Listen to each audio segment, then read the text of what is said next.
Hi, welcome to another list video, but this one's a little bit different in that I've gone all the way back to the year 2000, and I'm going to do a whole series of these going through the year 2000 to the year 2006, so 7 years in total, and I'm going to break these up so that you don't have to listen to so many fragrances in one video. So I'm going to kick off with the year 2000 and the fragrances that I have in my collection from that year. And the year 2000 was a very good year. It's the year that started off where everybody was still glad to be alive because we didn't die because of the Y2K bug, and a lot of other things happened as well. Given we have a lot of fragrances to go through, I'm not going to mince any words and I'm going to kick off right away. And the first one's going to be controversial because I like being controversial. And why the controversy? Well, it's because it's this one right here. This is Vetiver by Guerlain. Now, as you can see, this is something that should be a lot older, and actually it is a lot older because it was originally created in 1959, but it was re-released with a different formula. Same name, quite a similar scent. I'd say the original is a bit more plain, it's a bit more basic. This one's a bit more complicated, and it is, to me, still the reference point for Vetivers up until this day. The year 2000 saw this come out from Jean-Paul Guerlain. Beautiful scent, an absolutely excellent representation of Vetiver. Still can be used today, still smells modern, still smells fresh, and I recommend it, and it's very affordable. Vetiver. The next one to come out in the year 2000 was probably the best thing ever, which is this one right here. And this is Kuros Body, or Body Kuros, if you want to call it that. It's the flanker to the well-known King Kuros, which came out in 1981. Why did it take so long for them to actually fix up that one?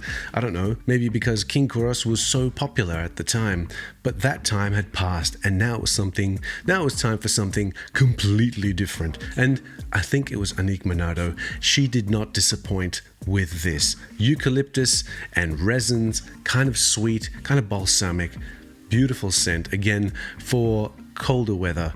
I still love it. It still works, and up until recently, it was still available. Beautiful scent from the year 2000. Now, this one is well known for making really good use of anise. Anise, and anise, you know, the licoricey kind of smell. It is this one right here, which is Au Masculin by Lolita Lempicka.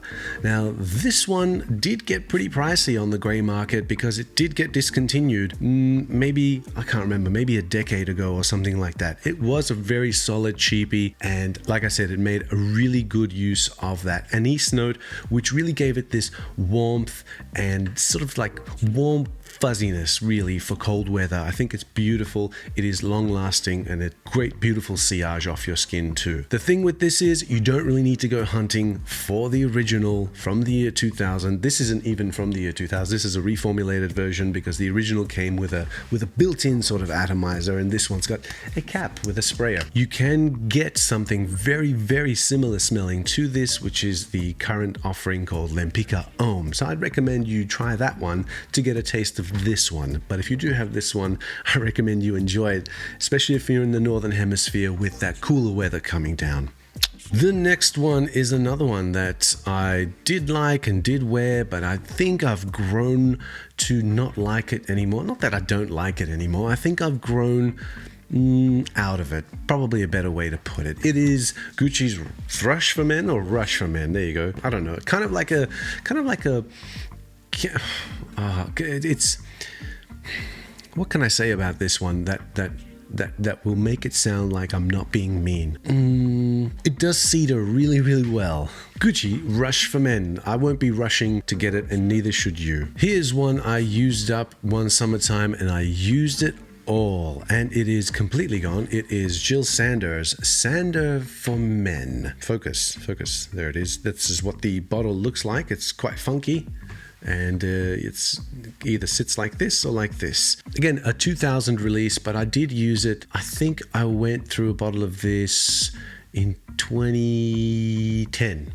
2010 was the year, and it was great.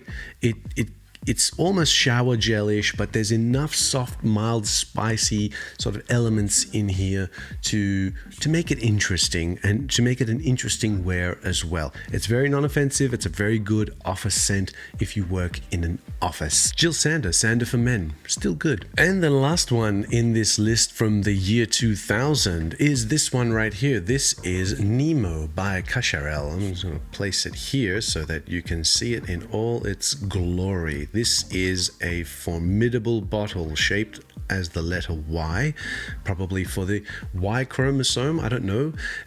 I can imagine why it was actually discontinued very quickly, because this is not an easy or a cheap bottle to make. The fragrance inside, however, is probably one of the best mild spicy sort of fragrances that I've ever put my nose to. I'd probably say that it is the reference point for things that have come afterward, like maybe Spice Bomb and Spice Bomb Extreme or something like that.